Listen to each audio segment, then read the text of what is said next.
Well, evening all, and welcome to our fourth of our joint lectures with the Network Towards Unity for Health. I'm Associate Professor Bruce Chater. I'm the chair of Rural WONCA. I've met many of you now on these video links, and some in person at some of our conferences. Tonight's a really important one, and it's just whetting your appetite for what will come over the next couple of months, which is about our, of course, famous rural cafes. And I see Amber Wheatley is with us, and she's from our Rural Seeds, and Mayara will join us soon, and hopefully Veronica, if she can be on as well. We're just going to first of all play the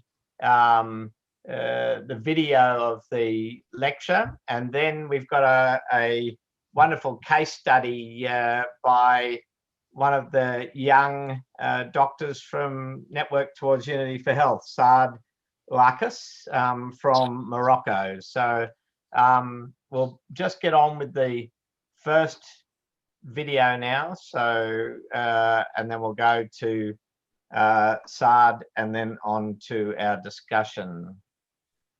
All right, hello everyone. My name is Dr. Amber Wheatley. I am a GP registrar or a family medicine resident, originally from the British Virgin Islands, but I'm currently training in North Wales in the UK. And I'll be talking to you about my experience with trying to support young doctors in a rural setting.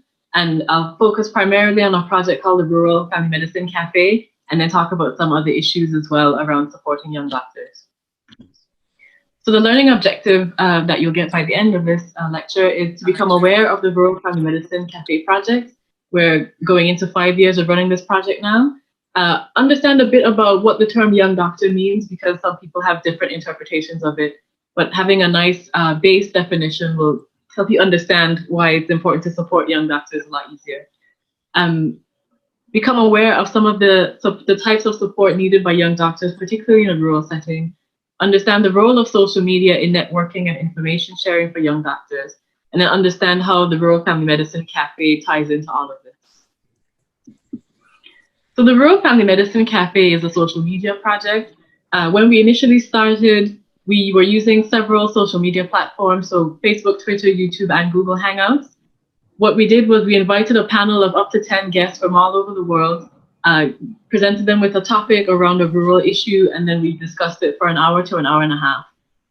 Participants who were then either watching the Google Hangout that was streamed live on YouTube could then interact with the panel, either through the YouTube comments or on social media via Twitter or Facebook using our hashtag. Or they could watch the video later on YouTube and then still interact with the panel, but obviously in a much slower pace. And they could also interact with other viewers. So the aim of the Rural Family Medicine Cafe was to discuss an issue that was pertinent to family medicine with a focus on rural. We also thought it was very valuable for rural doctors to share their experience, because we noticed that there was more in common with rural doctors across the world rather than rural to urban in the same country. We thought it would also be a good platform to help share ideas of how common issues were solved. One of the most common topics was having a formal training program in rural, and having access to people in, for example, Australia or Canada who had lots of experience and research in doing that was very useful to link with areas like, for example, Brazil, where there wasn't the same formal training program. We also wanted to increase the interest and raise the profile of rural family medicine for medical students and newly qualified doctors who maybe hadn't had exposure to rural before. And the most important thing was people interested in rural. Because of various factors, which I'll go into later, it's quite difficult for rural doctors to get to international conferences, for example. So having this platform on social media made it a lot easier for you to build those kind of connections. So why is this important for young doctors? Well, young doctors refers to a medical doctor who's within the first 5 years of being qualified or post-graduation. And I put an asterisk next to this because in some places it's up to 8 years, and for some people, young doctors sort of refers to their age rather than their years of experience. but in this case, we're referring specifically to their years of experience. In some countries, we've found that newly qualified doctors were often placed in rural areas without having any training, and this is sort of more like a service provision. So in exchange for having 1 or 2 years in a rural area, they can then become qualified and train in an urban setting or reach the next stage of training. Some medical schools, for example, in India, also require the medical students to be placed in rural areas, sometimes under the leadership of these young doctors who've been placed in a rural area, without adequate preparation, without any formal training specifically for the rural setting. And this can sometimes lead to a really bad experience and a negative perception of rural family medicine. The common issues that came up when we were discussing young doctors in rural, and it also became topics in the Rural Cafe, was that there was a very unique skill set that rural doctors need that unfortunately many people were sort of having to learn as they went along. There was poor educational supervision or a lack of a definite training structure that meant it was quite hazardous both for the community the doctor was providing their service to and for the doctor themselves when learning these new skills. We also found that there was less educational opportunity. So a doctor who has been placed in a rural setting doesn't have as many conferences or academic opportunities as their counterpart in the urban setting. We also found that rural doctors get paid less, which means they have lower income and less expenses to be able to then attend, for example, a conference internationally. And there were also lower opportunities for applying for bursaries or scholarships. Another common issue that came up was poor support for young families. So families, for example, with young children, the education system in the rural area wasn't as good as in the urban area, and they also didn't have as many job opportunities for their spouse in the rural areas. And doctors often felt isolated, not just socially, but in their occupation, because some of the problems they were facing in the rural area, their urban counterparts weren't experiencing, and so there wasn't as much support in terms of, well, what do I do now? So with all of these issues being discussed in the Rural Cafe, we then thought, oh, well, can this platform be used to provide support of rural doctors and not just as a place to sort of share their common problems? So social media provides a lot of opportunities, not just for healthcare professionals, but it's a great way to share information with a large number of people. It's also a good platform to debate healthcare policy and practice issues. So you can discuss things locally or globally with your service provision. It's also a great way to promote health behaviors. So we often find a lot of doctors use their social media profile to sort of encourage the patient population to be more active, to get outdoors, and to raise awareness of specific health problems. It's a great way to engage with the public. Everything is at the click of your finger. And it's also a good way to educate and interact with patients, caregivers, students, and colleagues. When we started running the cafes, after about a year, we were getting really positive feedback. So people were really enjoying the cafes. A few rural organizations started using the Rural Cafe model for how they did their meetings to try and boost support. And we were getting requests from international and national conferences to host cafes or to teach them how to use the cafe. So then we started looking at our social media activity with the Rural Cafe and noticed that we had this massive spike in activity and we weren't sure where it was coming from. So we thought, okay, well, if we're having an increase in social media activity, maybe we should look at how we can utilize this and make the process much more efficient. So what we did first was a quantitative analysis of our social media activity, and this was looking specifically at the frequency of use of our associated hashtags, so Rural Cafe, Rural Women GP, Rural Stories, and Rural Medicine. And we looked at our activity over the first year of the Rural Cafe. We then looked at the number of Facebook page likes and our YouTube channel views. And then a time series and regression analysis was done to see if there was any correlation between any of these variables, or was this just something that happened out of the blue. To add context to the data that we found, we then looked at, well, what are people tweeting about actually? What are they commenting about? What are our participants' responses?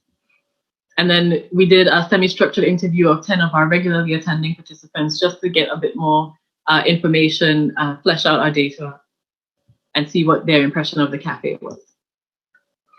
So what we found was there was a positive trend in the number of Facebook page likes. So that meant that a lot of people were visiting our Facebook page, they were liking the page, they were following what we were doing, and they were also either putting Facebook posts about us or tweeting about it. But we also noticed that there was a negative trend in the number of YouTube views.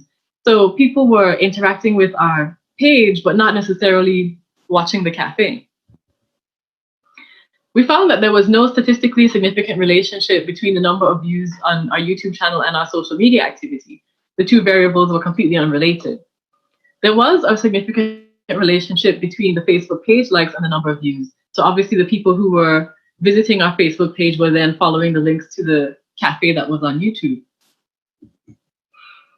Our qualitative analysis showed that there were a lot of positive feedback about the cafe. So a lot of recurring themes was that it was good for promoting or advocating public health. It was engaging, it was inspiring, it was a good way to share and spread information. It was a good way to build connections, and most of our participants felt that it was helping to reduce the isolation. And in fact, most of the participants that we sent a survey to said that they would either definitely recommend it or probably recommend participating in a rural cafe to their colleagues. So we found that although the cafe was having more activity on Twitter and Facebook, we were having less views of the cafe. So then we tried to look at this spike in activity, because if people weren't watching the cafe, then what were they tweeting about? The spike in activity actually coincided with a World Rural Conference in Brazil. So what we found is that the cafe works best when the people who are interacting on social media can also make real world connections. So the increased activity that we saw on Twitter was most likely our core or regular attenders watching the Rural Cafe on YouTube, then continuing the discussion on social media, either on Twitter or Facebook. And this was then encouraging engagement with people who maybe hadn't watched our cafe. We realized that the Rural Cafe developed into this virtual community. So it was designed for everyone to have an equal power of voice, for students, young doctors, experienced professionals, and it became a support network where people could informally learn from each other. And this was one way of reducing occupational isolation and engaging participants. But it only really worked if it was in conjunction with a real world connection. So some of the drawbacks of the cafe were that they were mostly in English. So there was a significant proportion of rural professionals who were sort of left out of our target audience because either they weren't confident in speaking English or they didn't know any English at all. We did find that regional cafes were held in their host language. And so we were trying to encourage a lot more people to use cafes locally rather than just the international one. We also had a lot of issues with trying to get people to meet across different time zones. So it either meant that although it would be like midday on a Saturday for some people, for one person, it would end up being 4 in the morning. It also relied entirely on having decent internet access. So we did have a few rural doctors who live in very remote areas where the internet wasn't strong enough to support actually having a live stream or joining in the cafe. And it did take them a while to sort of be able to watch the videos after, which is a deterrent. There were a lot of technical issues as well, such as having a good quality microphone and the speaker quality of whatever device they were using as well was creating either feedback or background noise. Since we've done this research project, a lot of the social media platforms that we were using have changed. So now Google Hangouts no longer allows you to live stream directly to YouTube. We used to follow our Twitter conversations using something called TUFH. So it was where a hashtag created essentially a group chat, and you can follow each tweet as it came in live, and TUFH is no longer used. So it makes it a lot more difficult for us to keep track. And at the moment, actually, we're still trying to look at a different way that we can live stream to YouTube. The Rural Cafe was essentially one project of several that a group of young doctors who were interested in rural came up with. And this group has now turned into Rural Seeds. So it's a group for young doctors, community members, students, experienced professionals in rural. And we've got the support of the WONCA Working Party on Rural Practice. And the idea is similar to what we were trying to do with the cafe, is trying to bridge that gap between young doctors who haven't got that much experience in rural and experienced professionals who have loads of experience in rural. We developed several other activities. So one of them was the call to action in Karens. So Rural Seeds is really big on advocating for having more formal training in rural medicine, trying to get more medical students exposed to rural, And during the call to action, we outlined exactly how we want to raise the profile of rural medicine internationally. We've also got rural videos, and these are little animated videos that demonstrate very simple concepts. For example, what is rural medicine? What is family medicine? Up to more complex things like how does the healthcare system in Brazil work? We also developed a mentor-mentee program, and this was the work of Dr. Karina Fools. And this was specifically trying to get educational supervision in a social media platform. So an experienced rural doctor was then paired with a young doctor in a rural area, and they met virtually online, either by telephone, email, or WhatsApp, for example. And they were able to then guide that young doctor through whatever issues they were experiencing in a rural setting and give advice.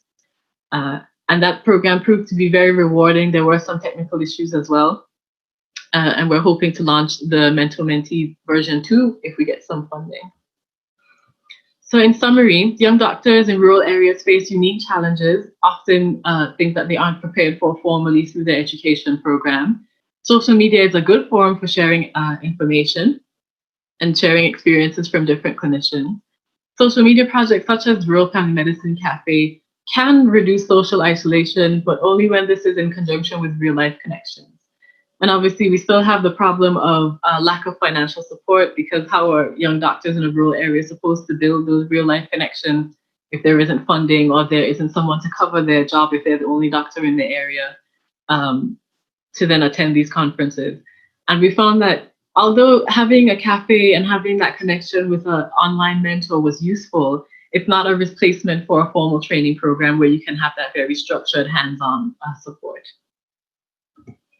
Thank you very much for listening. And below is my contact information if you would like to contact me about any of this.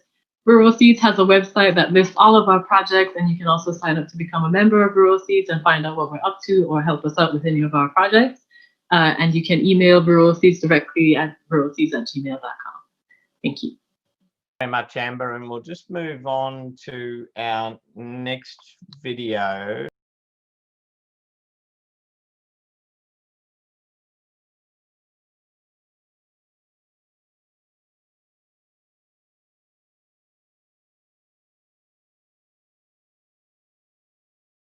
Hello everyone, so my name is Saad from Morocco, and I have the pleasure to present to you our case study from the Moroccan Federation of Medical Students about our projects as health students on rural health.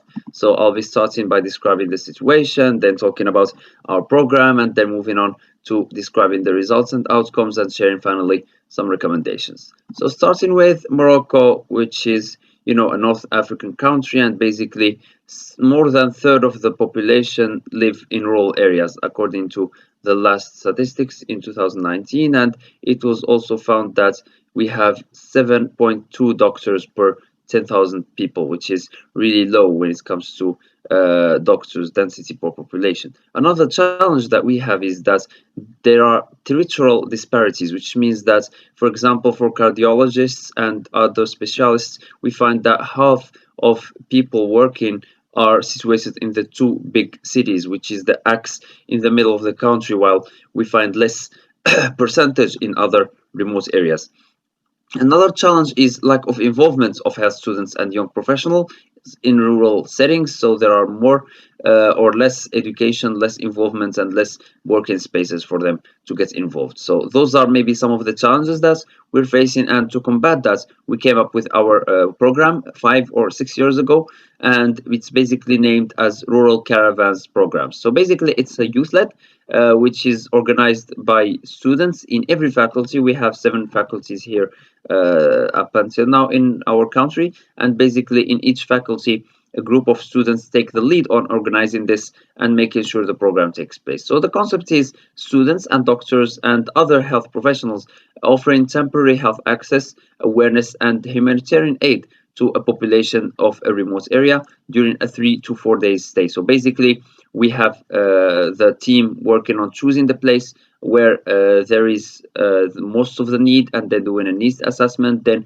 working on delegating the tasks and preparing different materials, different needs, different drugs, and also doctors and working workforce, so that they work on the caravan day and they provide multiple health services and they work on the follow-up. So basically, here you can see different tasks that, you know, health students and youth are working on, including the logistics, the awareness, the doctors and the materials, transport and public relations, and so on. So basically, during, you know, the health day or the caravan days itself, you have people doing the preparations first before starting, and then there is the awareness sessions, students also working on, you know, taking the anamnesis stories and also taking measures like, you know, blood pressure, HIV tests, glucose, so on. Also final year students and interns, residents doing as well checkups for patients, including general and specialized checkups, and of course distributing drugs and so on.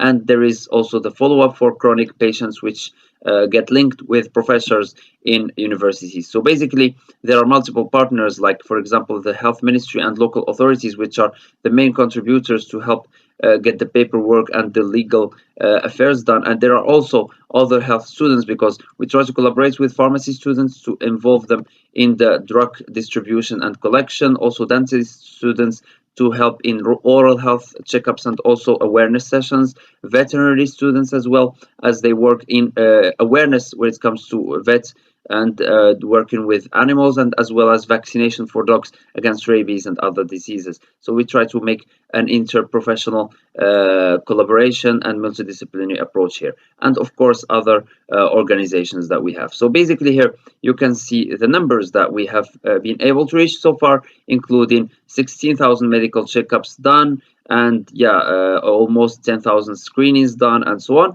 And finally, some of the impacts that we noticed are improvements of students' organizational skills. It comes to them making the things happen. Also, improvements of their rural medical practice skills, getting more knowledge about rural health, also improving their attitude toward rural work, and finally, doing some follow-up in cases in needs. So, some recommendations to share finally. First, it should be really necessary to include of similar programs and such programs in official education curriculum.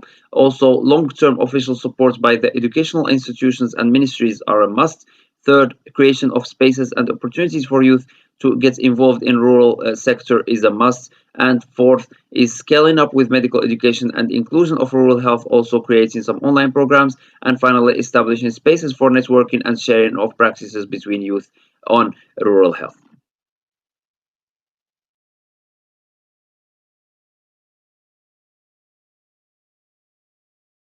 Thank you very much to our two speakers, and now I'll hand over to Amber and her team. I think Mayara was coming on. Are you there, Mayara? Bruce, I've had to send apologies for Mayara. She had an incident. We managed. Oh, you're there? Oh, fine. Yeah, and it's myself and Karine. Hi. Welcome. Welcome. I'll hand over to Amber, and you're the chair for this session, and as it should be. So over to you, Amber. Okay, so I thought it would be easiest to just take any questions that we have in the chat, or if any of the people who are on video want to ask any questions, and then we can take the discussion from there.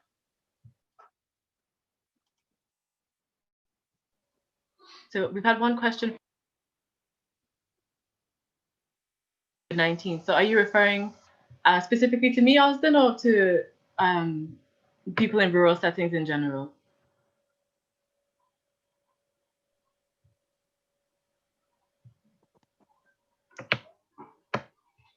Well, the question was for the second presentation. I am not sure if you're hearing me, because for the rural cafe that I just have involved too, it was all about online sessions, so there was no need to just to protect yourself.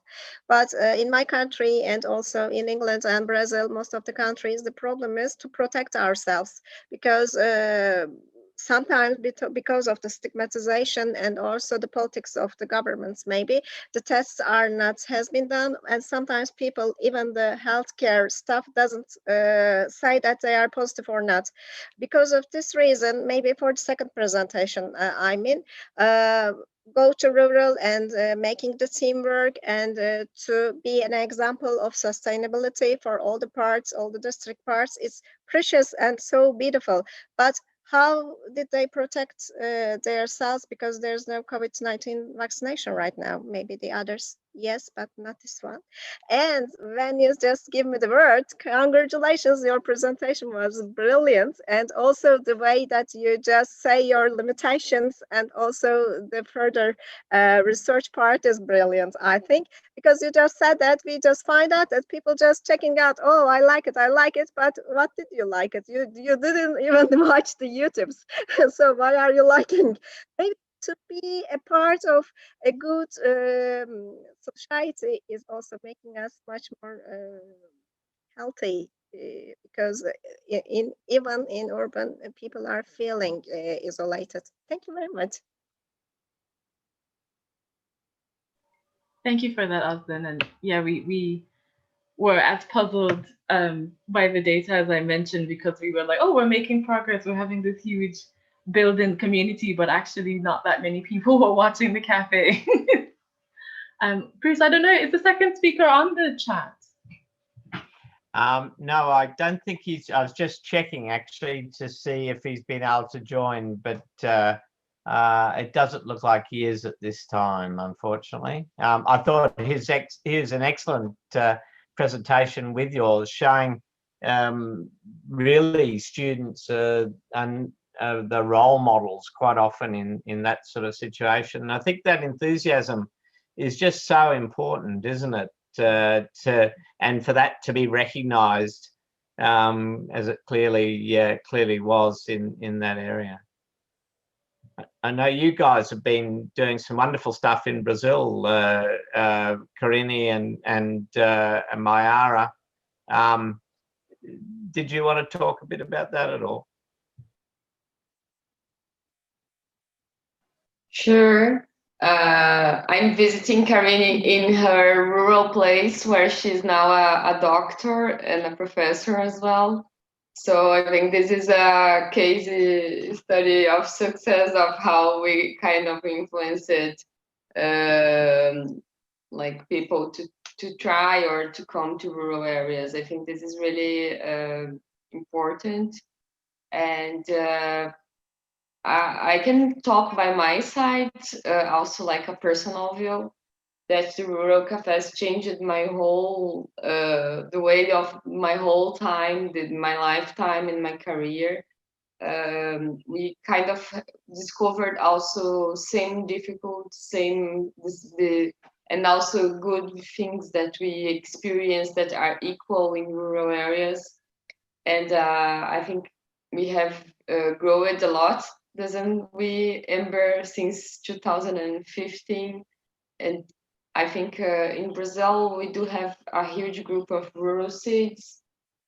I'm preparing an email to send to you, but we just were selected for the Mobile Films Festival from UN about women's empowerment. We have produced the video, so we are kind of doing a lot of work in trying to make the message about rural very, very simple.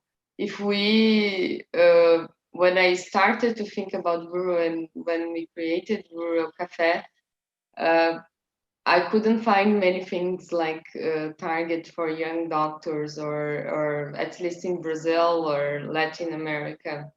And I think now people can find places where they can share. If they put rural health in YouTube or in Portuguese, they will find information.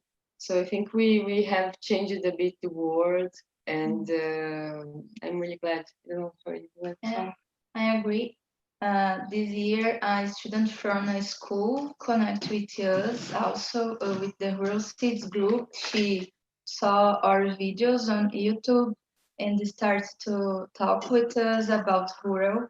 And I think this is very interesting because when I was in the school, and not in the university, but in the high school, I didn't think about rural. And this girl saw our videos, saw about rural seeds, and talked with us and asked more information for spread in her school. And I think we are doing some change here in Brazil. Our years since we started, one of us present in some conferences in Brazil and conferences about medical education, about rural, in another congress, right? You present, yeah, many conference. They started to ask us for talk about rural, and I think now we are doing some change here, and we are very proud and happy about it. Sure, yeah. Thank you very much for that, guys. And I remember it was quite funny. We were at the Albuquerque conference where they played one of the rural videos, and the Brazilian Family Medicine Society is saying, "Oh yeah, I remember we were giving you guys funding for these videos. Whatever happened to that? We would like some more videos." So it's quite interesting how we're able to take such a small idea and use it in such a big way to the point where it kind of almost comes full circle, and then your local support system is saying, "Oh yeah, actually, we'd like to keep that going."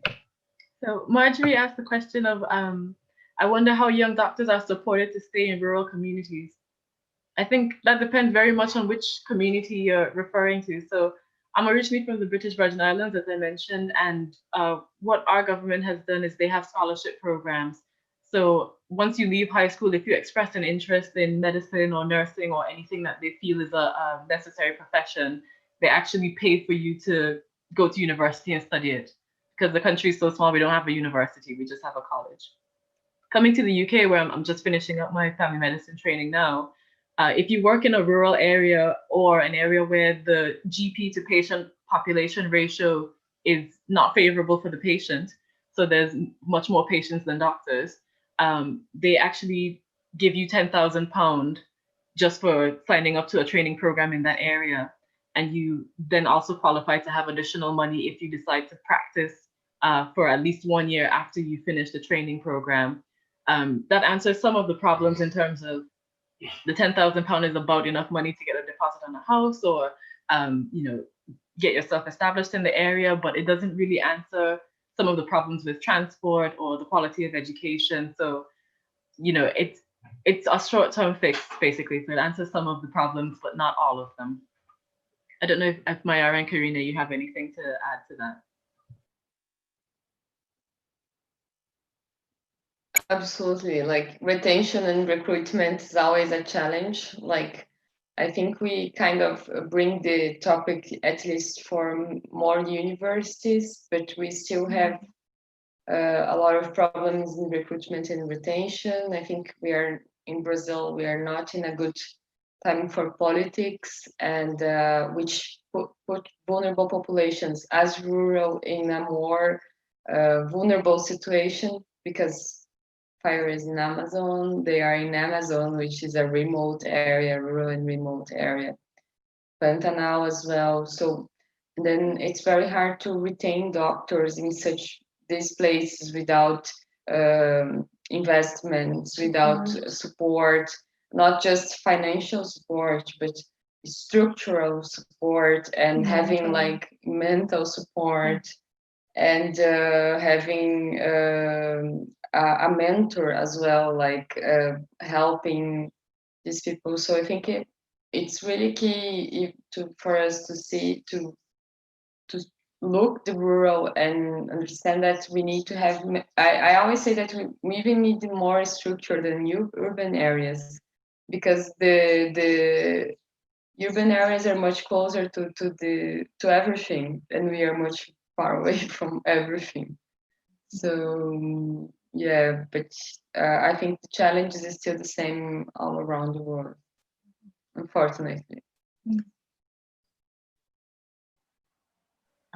Are there any other members in the chat? Oh, Roger's got his hand up.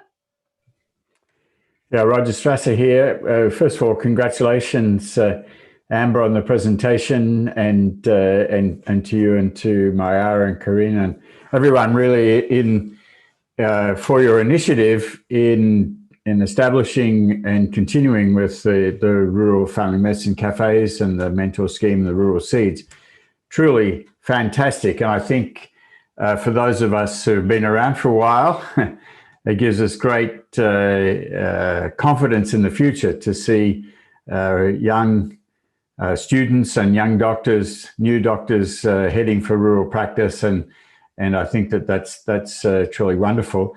The sort of common question that I have is about your presentation, and there were 2 points. One is, I wonder whether the changing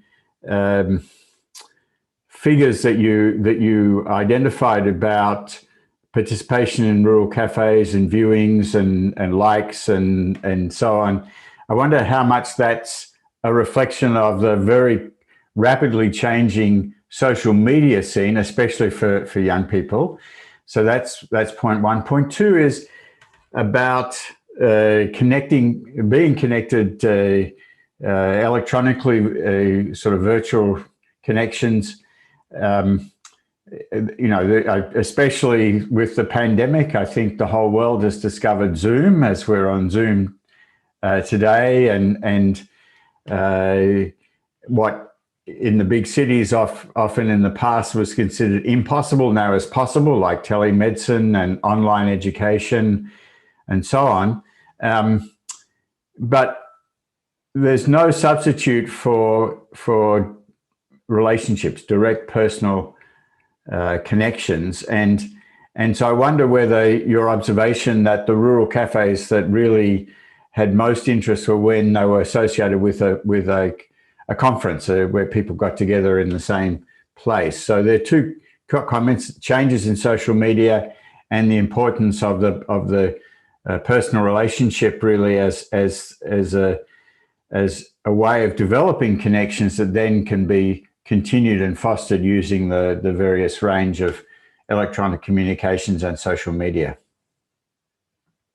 Yeah, thank you for that question, Roger. And to answer both you and Mustafa, we literally this past week submitted our final author's proof for the first paper on the rural cafe that will talk about the stuff I've mentioned in greater detail. So what we found when we looked at the data is the conference in Rio de Janeiro, the WONCA, the Rural World Conference, basically broke down a barrier between people who weren't that familiar with social media and those who were. So people could see in real time how hashtags worked. You know, it kind of simplified the interface of how do you get onto Twitter and what does it mean, and meeting those people in real life who were quite keen on social media and having that explained to them as well as shown, basically. When we looked at the participants who took place in the cafe, we found that those who were using social media already anyway were more likely to use the rural cafe because they knew how the platform works, essentially. So absolutely, we found that there was a trend in social media that allowed the rural cafe to take off. What was really interesting is that people's age, where they lived, and their gender had absolutely no correlation to how likely they were to use social media. So we had people from across the age spectrum who were quite keen on using social media, and they were explaining it to their friends, which explains why the cafe had this absolutely skyrocket growth once we were able to get people to see how the cafe could work in real time using social media. And I think Mustafa had his hand up, so I'll hand over to him. No, thank you, Amber. I think I wanted to ask that question and I typed it down, which I think you've already responded to. So thank you. Okay, thank you. Can I add something, Amber? Myself and Amber, we just met in India conference. We were working like many years together, like, and then we got a chance to meet just at India. So and then we consider us friends even before we met personally. I think that's one of the things about the rural cafes, and also there's a whole background process in organizing it. We don't have like good cafes if we don't have good advertising, and then if we don't connect with the emails.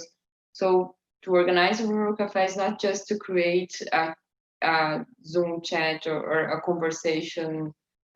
We need to recruit people to participate, and then we need to define them and see what the students and young doctors are expecting, and then maybe go straight to find someone that's able to talk about that, and then being supportive.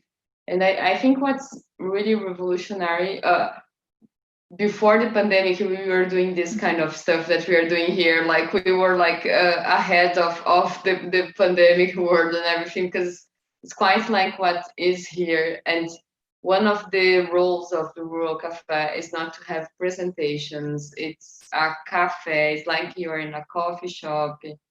And I think this is one of the interesting things that we can think about the rural cafe. I think we try to break the barriers. I do remember once one doctor, after a cafe that we made in Australia, he was so happy. He brought a gift on the next day, and he said, "I never had a chance to talk in a horizontal way, never."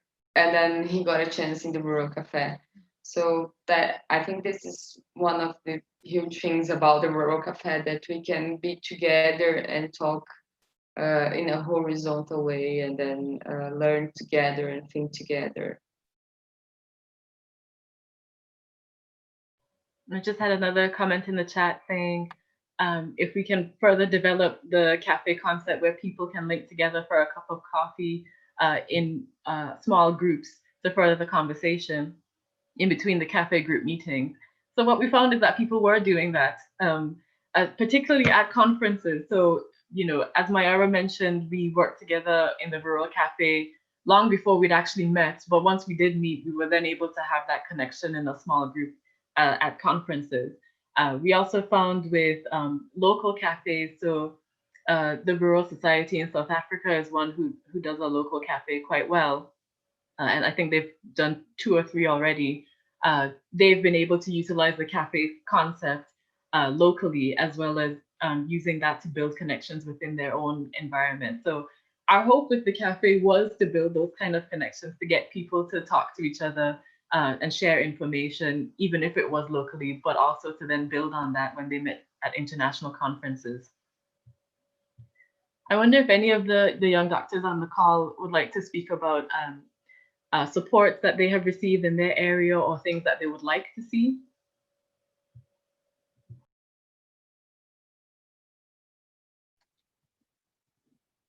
I noticed Tamkin had a comment there. Tamkin, did you want to say something?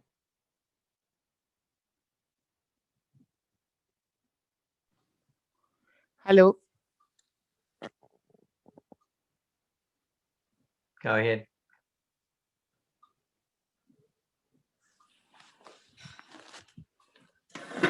Hello. Yeah, I just wanted to tell everybody here that India right now is undergoing great changes in medical education. And as part of that change, here in India, starting this year, all postgraduate students, it is mandatory for them to complete 3 months of rural posting, where they'll be posted in the rural PHCs, the basic unit for providing healthcare at the periphery. Do the doctors receive any training or any support before they go to the posting? They have completed their internship, it is more of them providing support to the persons who are already working there at the periphery. So because they are all specialist doctors, they're already pursuing their postgraduate degrees. So after 6 months of their posting at the main medical college, then their posting will start after that first 6 months initial training. So it is more like them providing support to those people who are working there, who are basic doctors, just MBBS, the basic undergraduate degree. So let's see how it changes. Yeah, it brings about the change. Mm-hmm. And was there any reason why that change was implemented in the first place? Was there feedback from the doctors who were in the rural areas? Because nobody wants to go and serve in the rural areas. So it's very difficult to arrange people to stay there. And also because those who are working there, they have no support system. They are only just MBBS, plain MBBS doctors. So apart from various other logistic problems that they are facing, they don't have any support system working for them. So probably this is going to help them in this manner. Thank you for that comment, Tamkin. Thank you. Do we have anyone else who can speak about the support they have in their area?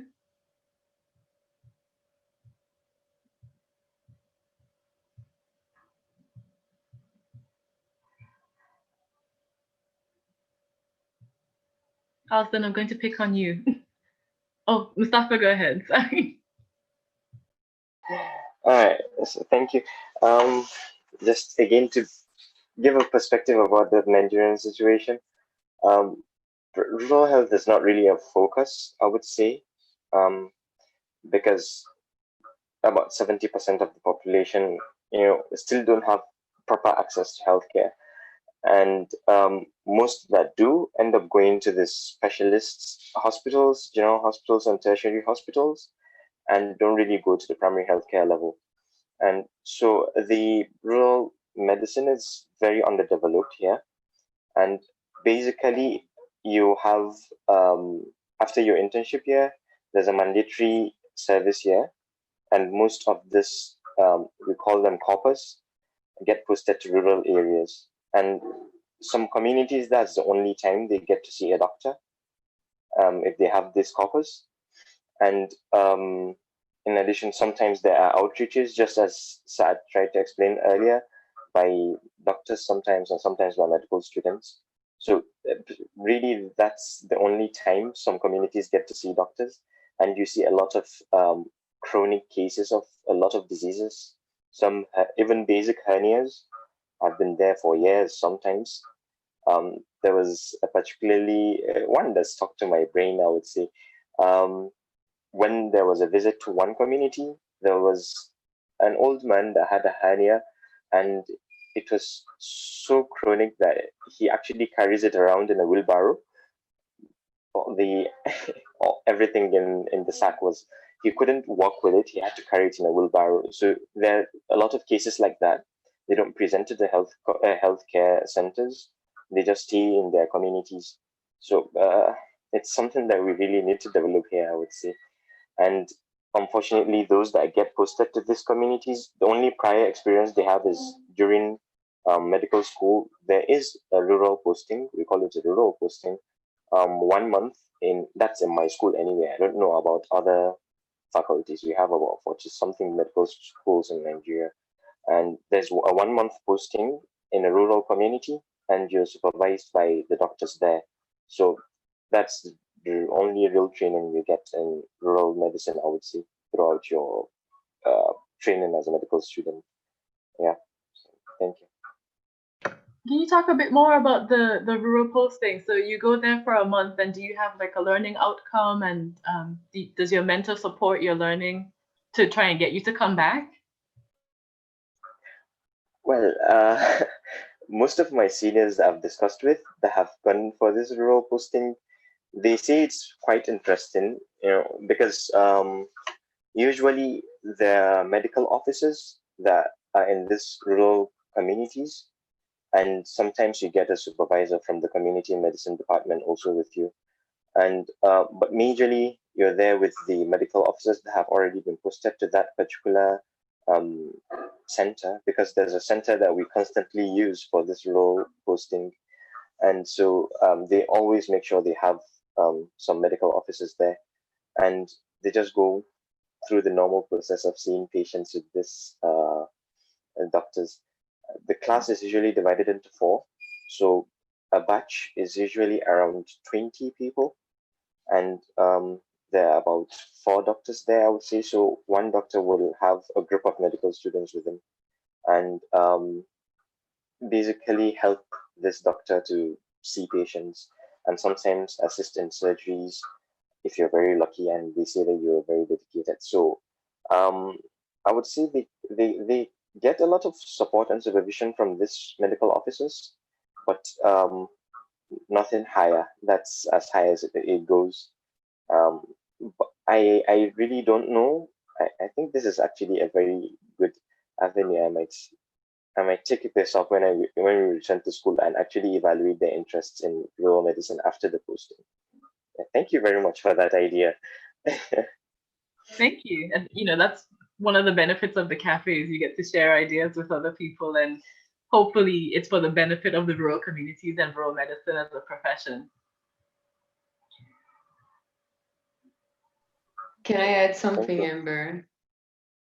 Well, I was actually Karin to talk more, but one of the ideas that came from the Rural Cafe, and not just from the Rural Cafe, but many discussions with the young doctors and students, was the mentor-mentee program. We got a chance to do a pilot one. It was mainly myself organizing everything. It was a bit stressful, but on the other hand, we have created good connections. I think Amber can talk about her experience, and Karin have researched about it. Do you want to talk a little bit? Maybe Amber can talk. Her experience, and then we comment on that. Yeah. What do you think, Amber? Your mic.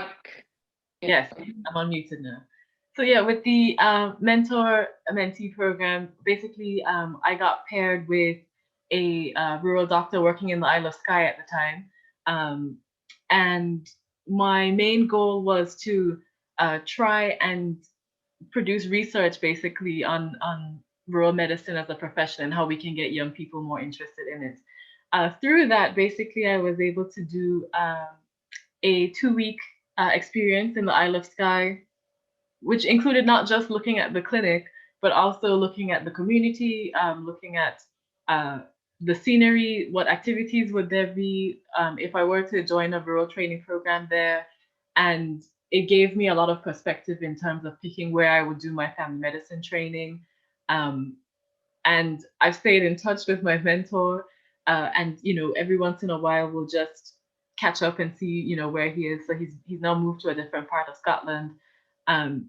But I found it really good to just have someone who I knew had an interest in rural, who would be able to help me build connections, guide me in terms of what I wanted to do with the research project on the cafe, and basically have a complaint session sometimes. Because even in my foundation training, I ended up being in a rural hospital, but what I often found is that my colleagues were people who sort of ended up there. They didn't want to go there. And so it was always saying, oh, I can't wait to leave this place. I can't wait to go to one of the biggest cities like London or Manchester. This place is so boring. There's nothing to do. And I was like, well, I actually wanted to be here, and I really liked it. So having someone who shared a similar interest was really helpful and kept me encouraged to stick to the rural path. And I'll hand over to Karina to explain a bit more about the mentor-mentee program.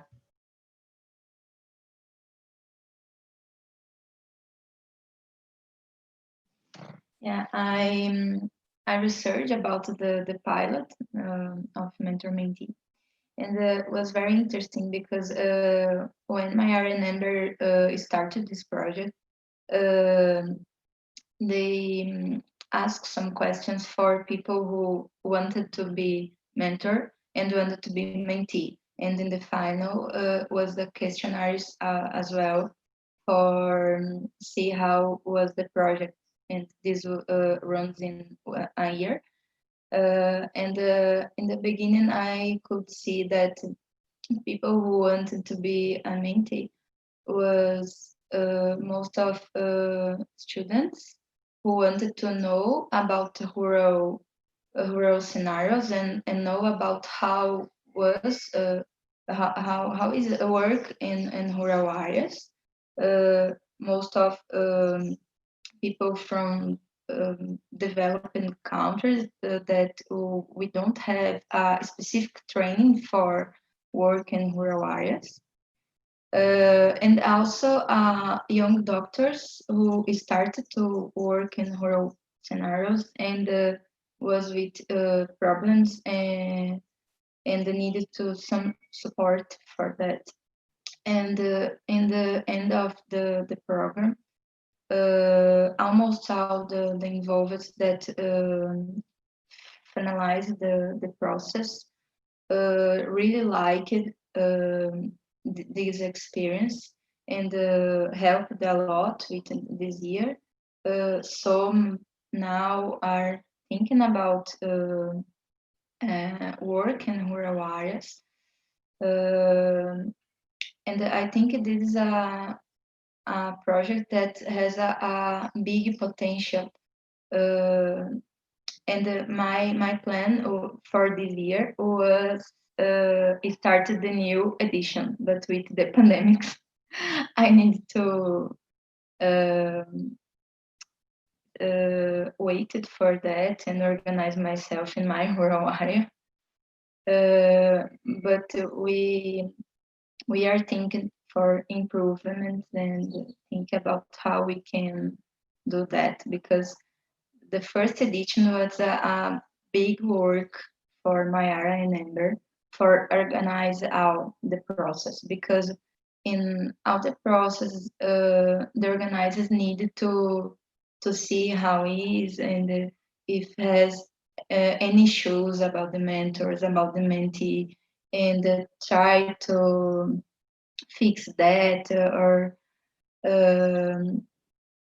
organize some things, and so this is very stressful for who are organizing. Maybe Mayara can talk more about that, but and it's difficult because all of we did, it's voluntary.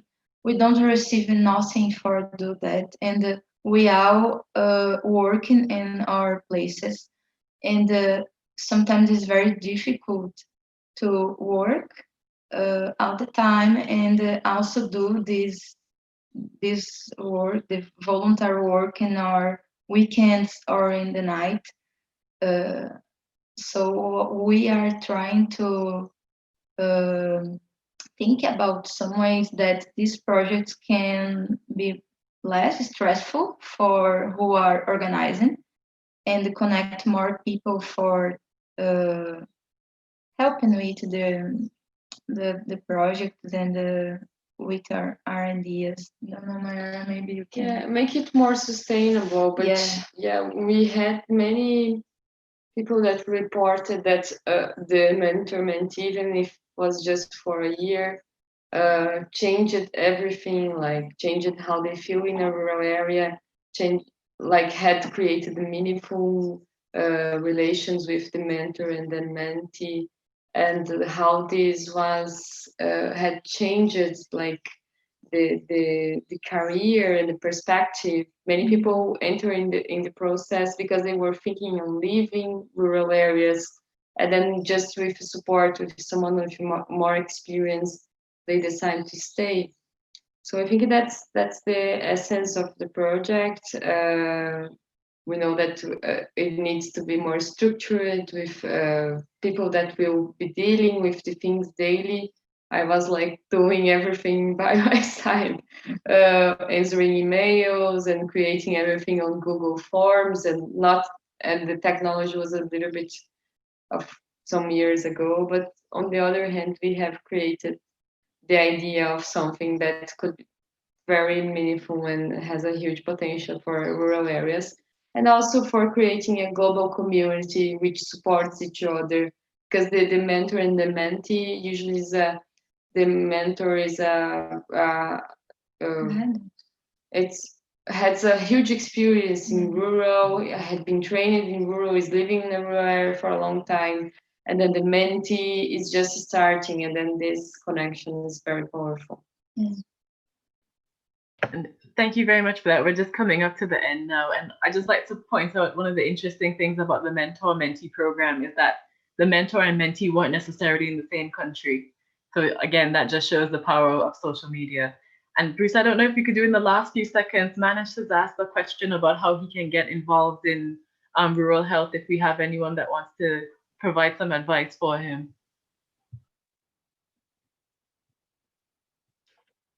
There's plenty of opportunities for people to get involved with Rural Seeds. I noticed since you've done your video, the website's changed, so probably worthwhile noting that for everyone that it's ruralseeds.net, I think, is the one now, and there's actually a form there that you can fill in to become more of Rural Seeds. We really want to, we love to clone Karini and Mayara and Amber, but I think we'll go for the old-fashioned way of just getting more people on, and we do need you on. I think it'd be lovely actually just to hear as we close. We can go a few more minutes if you'd like, but I'd like to hear from other young doctors on the conference tonight about what's the missing thing for you. What's the thing that you think that you really need to be able to see that career going forward? Because I mean, you've got some great role models in these young doctors, but also we need you to be able to see a path to rural, and it's great to hear what your experience has been. So in the last little while, has anyone got any comments they'd like to make? And thanks, Amber, for putting up the social media link there too, which is wonderful. Thank you. I think Manish on the Zoom chat mentioned that he wants to talk.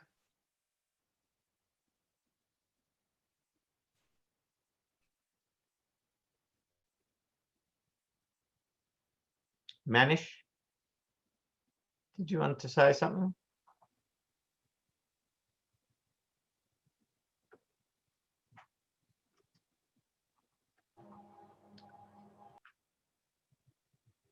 I did give Manish some contact details, but Manish, did you want to say something? Hi, Bruce. Hi, this is Manish. I am from India. Hello. Yeah, go ahead. Yeah, so I am just attending this webinar series in past 2-3 times, and I am really interested in rural health. I am one of the key stakeholders in rural health in my institute, where I am reaching to the poorest of the poor. And I am very much inclined to increase and to get the acceptability of the healthcare services in my rural community. So that's why I am here, and I want to learn more with reached experience people in this platform. Thank you. I think Sakira wanted to say something. Yeah, Amber, very glad to see you and Mayara, Karini there, so many young doctors here. And I'm very grateful to you all. Actually, I remember 2016 in Brazil, we met so many of you. Then 17 in Cairns, 18 in Delhi, 19 in Albuquerque, and we are hopefully waiting for Bangladesh in 2020. Unfortunately, tiny virus COVID-19 challenged us, but somewhere we are still able to meet in Rural Cafe as part of 17th WONCA World Rural Health Conference. So I would like to invite all of you, be prepared for it, and especially you people are doing a lot. and we see already your flyer. Please make it available on social media as well as I think both will handle this as well. So on behalf of organizing committee, from myself and all the young doctors from here, we are waiting to see you on next Royal Cafe. And you all people are doing that because rural seats are really future for rural doctors, and all the challenges you people will meet and people will served by you. So you are doing fantastic. So thanks again for rural seats. And Bruce, would you please call the date next to Rural Cafe? Just Yes. planning ahead. Thank you all. Yep. I'll just hand back to Amber to make some closing remarks, and then I'll finish off with the details of when the next Rural Cafe is. Over to you, Amber. Thank you very much, and thank you everyone for the discussion. It's been very good, and obviously we've uncovered a lot of stuff that we could talk for hours and hours about. So what I would like to invite you to do is on the Rural Family Medicine Cafe, we have a Facebook page. You can continue the discussion there, so you can leave questions or comments. On Twitter, if you want to add to the discussion, you can just tweet into the universe, but use hashtag Rural Cafe so that we can find it. And I would definitely encourage you to check out our YouTube page. All the links for this are on our website. It's www.ruralseeds.net, where you can see the past cafes that we've had, add to this discussion. We still read the comments from the YouTube page. And please just keep your interest going, because that's why we're called Rural Seeds. You're nurturing the next generation of rural doctors. So thank you very much, everyone, for participating in today's lecture. Thanks, Amber. Next week, we've got a fairly exciting session, which is the Rural Medical Education Guidebook and the revision of that. We've got 9 new chapters, and we'll have the chapter authors on, so you can quiz them. The Rural Cafe is on the 9th of January. And that's around joys of practice, and I think that's just a wonderful, wonderful topic for particularly what rural people bring young people bring to rural practice. I know a great joy as I've got older in my practice is having young students, interns, registrars in my practice. So that'll be just a wonderful one. That's very much due to Joe Scott Jones, who's in the other photo saying Amber Wheatley. So I'm not sure how that happened, but you're labelled there, Joe, as Amber Wheatley. But it's really not Amber. It's Joe. There's going to be another Rural Cafe also in February, and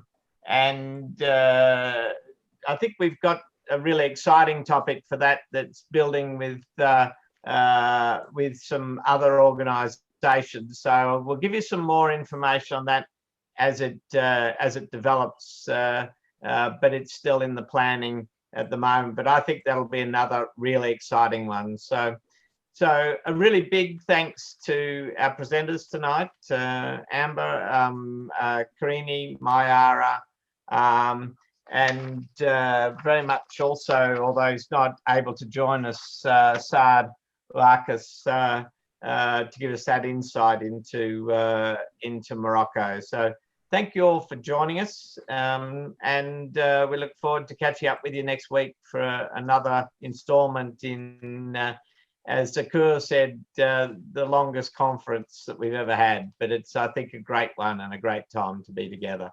Thank you. Night night.